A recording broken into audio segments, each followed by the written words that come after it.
জনপ্রশাসন পুলিশ প্রশাসনের যে রদবদল সাম্প্রতিককালের বিষয়টা ডিটেলস বলবো না, কিন্তু আপনারা লক্ষ্য করেছেন যে 1 মাসও হয়নি, 20 দিনও হয়নি একজন ডিসি সেখানে চলে গেছে, সেটাও হঠাৎ করে আবার এই সপ্তাহের মধ্যে অনেককে রদবদল করা হয়েছে। এটার পিছনে মনে হয় যেন কোনো একটা ডিজাইন করে একটা উদ্দেশ্যে এই কাজটা কোনো জায়গা থেকে হচ্ছে। তো আফটার ডিক্লারেশন অফ শিডিউল আমরা যেটা জানি, ইলেকশন কমিশনের আওতায় আসবে অনেক এখতিয়ার এবং দায়িত্ব, প্রশাসনের রদবদল ইত্যাদি। তো সবচেয়ে নিরপেক্ষ এবং আস্থা রাখার মতো একটা উপায় হলো যে লটারির মাধ্যমে ট্রান্সফার করে দেওয়া, যার যেখানে তকদিরে আছে সে চলে যাবে, এটা নিয়ে কোনো কোশ্চেন থাকে না। কিন্তু আমরা যখন এটা কথা আমরা মাননীয় প্রধান উপদেষ্টার সাথে এই বিষয়ে কথা বলেছিলাম যে আপনারা এরকম করেন, কোশ্চেন থাকবে না। তো সেখানে ওনার বক্তব্যে বোঝা গেল যে পরিষ্কার না করলে আমরা বুঝতে পেলাম যে কোনোভাবে কোনো জায়গা থেকে কেউ এটা শুরু করেছে, সেটা কি কোনো প্ল্যান কেউ করছেন, কেউ জানছেন কি জানছেন না, একেবারে কিছুটা অস্পষ্ট কথা ওনার থেকে বোঝা যায়। তো আমরা তো আর নির্বাচন কমিশনই হচ্ছে নির্বাচনকে সুষ্ঠু নিরপেক্ষ করবার জন্য তফসিল ঘোষণার পর আমাদের একমাত্র আস্থার জায়গা। সেখানে আমরা একটু আপনাদের দৃষ্টি আকর্ষণ করলাম যে একটা চেঞ্জ আমরা ইতিপূর্বে 2-1টা ইলেকশন কমিশনের সময় দেখেছি যে তফসিল ঘোষণার পরই একদিনে এক রাতে সব ডিসি এসপি পুলিশ সুপারদেরকে রদবদলের ঘটনা ঘটেছে, যাতে কিন্তু আস্থা রেখেছে, কমপ্লেন ছিল না। এরকম একটা সিদ্ধান্ত না নিলে এখন যা হচ্ছে এটা কিন্তু একটা পরিকল্পিত একটা ইন্টেনশনে এটা কিন্তু করা হচ্ছে। এটা আমরা আবারও একটু গুরুত্বের জন্য আমি যোগ করলাম। নেক্সট হচ্ছে ত্রয়োদশ জাতীয় সংসদ নির্বাচনের সঙ্গে কিন্তু জুলাই জাতীয় সনদ এবং গণভোট, এই দুটো প্রশ্ন কিন্তু একেবারে খুবই প্রাসঙ্গিক এই ত্রয়োদশ জাতীয় সংসদ নির্বাচনের সঙ্গে।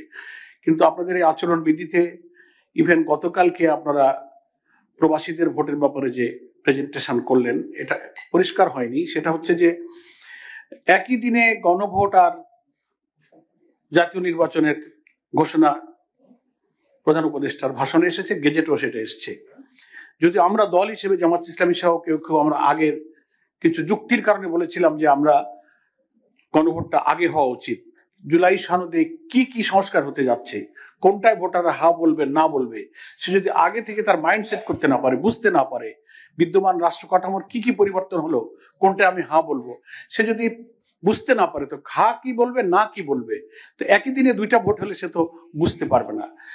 তো যাই হোক, আমরা এই দাবি এসব যুক্তি পেশ করেছিলাম, কিন্তু ঘোষণা করার পরেও কিন্তু আপনাদের এই আচরণ বিধিতে গতকালকেও এটা আমরা দেখতে পেলাম না যে প্রবাসীরা ভোট দেবে, সব সিস্টেম বললেন। তাহলে গণভোটে সে কিভাবে ভোট দেবে?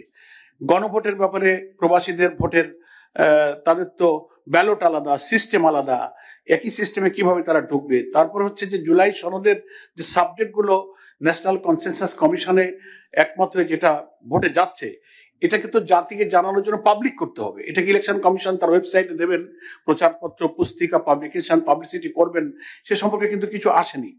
জনগণ যে যারা চাইবে তারা হা বলবে, তো তাকে তো বুঝতে হবে স্বল্প শিক্ষিত কম শিক্ষিত ভোটারকে এই জুলাই সনদটা কে ম্যাচিউর করবে, কে লার্নেট করবে, এটা একটা প্রশ্ন। এই দায়িত্বটা তো নির্বাচন কমিশনের আছে। নেক্সট হচ্ছে যে প্রবাসী ভোটের ক্ষেত্রে আমাদের প্রবাসের থেকে খবর আসছে এনআইডি অল্টারনেটিভ, যদি কোনো কারণে এনআইডি কোনো জটিলতায় সে এটা করতে না পারে, তাহলে তার পাসপোর্ট আছে। পাসপোর্ট একটা খুব গুরুত্বপূর্ণ ডকুমেন্টস একজন নাগরিকের জন্য। আমরা আগেও বলেছি যে যদি কোনো কারণে এনআইডি কোনো জটিলতার কারণে সে রেডি হতে না পারে, তো তার অল্টারনেটিভ পাসপোর্টের মধ্য দিয়ে সে এখানে ভোটার রেজিস্ট্রেশন করতে পারে কিনা, এ বিষয়ে গতকালকেও কোনো আলোচনায় আসেনি। আর আমাদের এখনকার আচরণবিধিতে লাউড স্পিকার ব্যবহারে বলা হয়েছে যে একই সময়ে নির্বাচনী এলাকায় 3টা লাউড স্পিকার ব্যবহৃত হতে পারবে, যেটা দেখলাম। তো আপনারা জানেন এক একটা নির্বাচনী এলাকায় 15, 20, 21, 18, 16টা করে ইউনিয়ন আছে, বিরাট বিরাট নির্বাচনী এলাকা। তো একজন প্রার্থী বা তার পক্ষের ভোটাররা বিভিন্ন জায়গায় সমাবেশ করবে। মাসটা যদি ফেব্রুয়ারি হয়, তো স্কুল কলেজের পরীক্ষা সাধারণত স্কুলের পরীক্ষাগুলো ডিসেম্বর নভেম্বরে হয়ে যাচ্ছে, ওটা যদি ফেব্রুয়ারি মাস হয়, তো এই যে একেবারে 3টা লাউড স্পিকারের মধ্যে সীমিত করে দিলে বিশাল নির্বাচনী এলাকা, এটা প্রার্থীদের জন্য, ভোটারদের কাছে প্রচারণার একটু সংকট তৈরি হতে পারে। এটা আমরা পুনর্বিবেচনার জন্য আবেদন করছি। ভোটার লিস্টের ছবি, সহজে ভোটার লিস্ট আছে, সেই ছবিগুলি স্পষ্ট নয়, প্রিন্টিং এত স্পষ্ট যে চেহারা চেনা যায় না। এটা আমরা জামাত ইসলামের পক্ষ থেকে আপনাদের সঙ্গে যখন ফর্মালি দেখা করে গেলাম, রিটেন 18টা দফায় আমরা পরামর্শ দিতাম, এটা একটা ছিল যে ভোটার লিস্টের ছাপা ছবিগুলো স্পষ্ট হতে হবে। চিনতে না পারলে ওখানে আর একটা জুই ঝামেলা হয়। এ ব্যাপারে আপনাদের একটা কথা বলা দরকার। নেক্সট হচ্ছে আর্মি ডিপ্লয়মেন্ট ভোট কেন্দ্রে।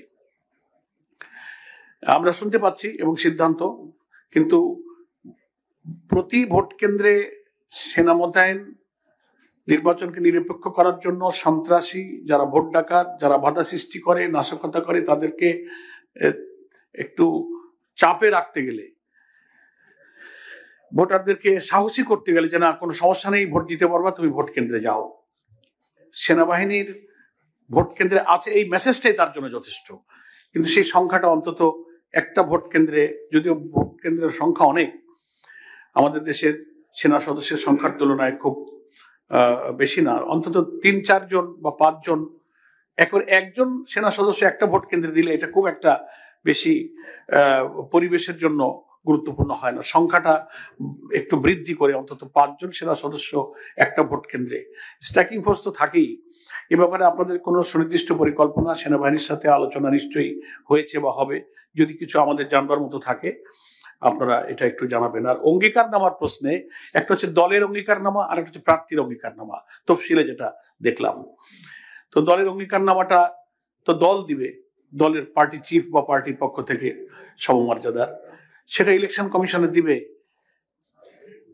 প্রার্থী রিটার্নিং অফিসার বা সহকারী রিটার্নিং অফিসারের কাছে দিবে। ওই দলের অঙ্গীকারনামার জমা দেওয়ার বিধান যেখানে বলা হচ্ছে, সুনির্দিষ্ট করে বলা হচ্ছে না নির্বাচন কমিশনে দেবেন। তো এটা কি বলা হচ্ছে যে মনোনয়ন জমার দিনে বা সময়ে? তো মনোনয়ন জমা তো দেবে প্রার্থীরা স্ব জায়গায়, রিটার্নিং অফিসার, কিন্তু দল তখন অঙ্গীকারনামাটা কোথায় জমা দিবে? সে তো আর লোকাল ইলেকশন এরিয়াতে যাবে না, সে কি ঢাকার ইলেকশন কমিশন অফিসের দলের অঙ্গীকারনামাটা পার্টি চিফ বা তার পক্ষে কেউ দিবেন? এটা একটু সুস্পষ্ট করা দরকার আর কি।